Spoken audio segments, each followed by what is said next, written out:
there, it's Tom with A2 Agile, finally back with you again after a brief hiatus, and today we are going to talk a little bit about jazz.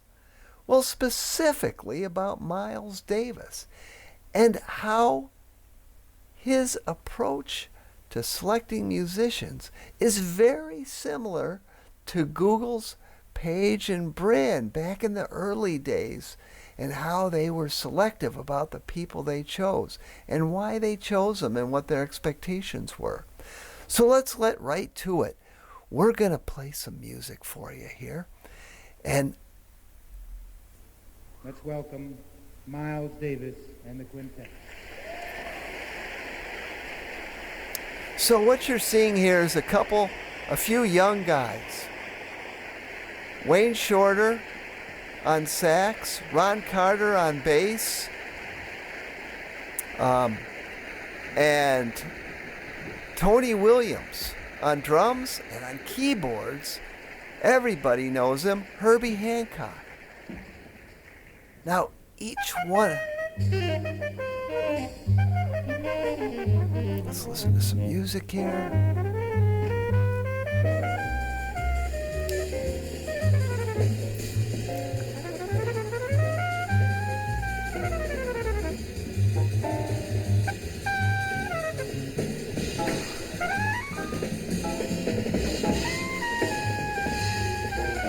Now, of course, Miles is kicking things off here because it's his band and he likes to go.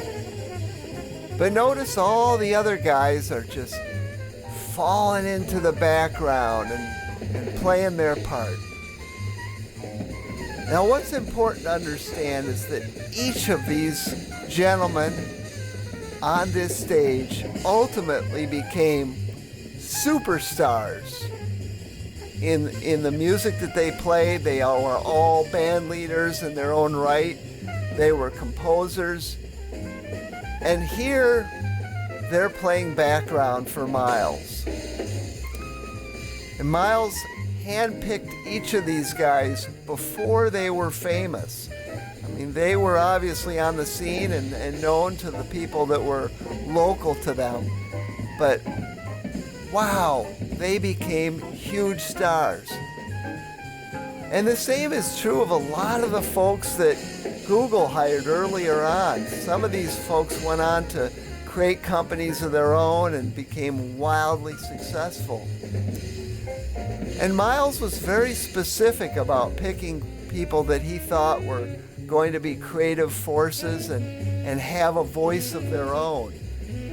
And you hear it here, Wayne Shorter.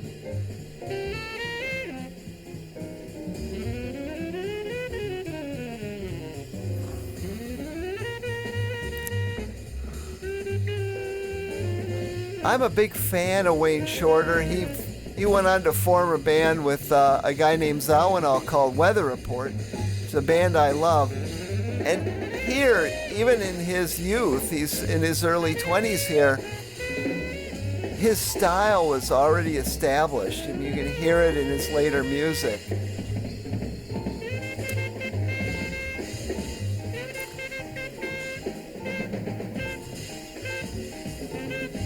And you hear now, everybody has kind of fallen into the background now and is supporting Wayne.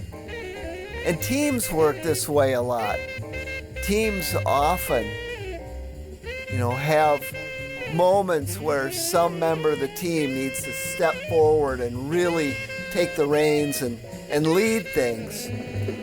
And when that happens, other people on the team need to become supporting actors, even though they may step forward later.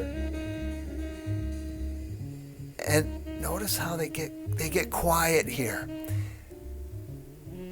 This is another thing that great team members do, is they're good listeners. They're working as a team. Wayne brought that music down. He wanted to get soft, and everybody heard that and right away adjusted to it. This is a really important part of teamwork, is listening to each other and looking out for those opportunities to provide just the right kind of support.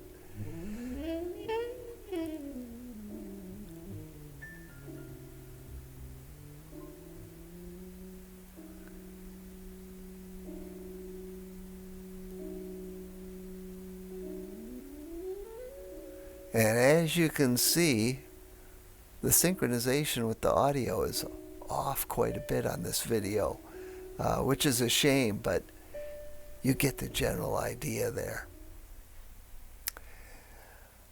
So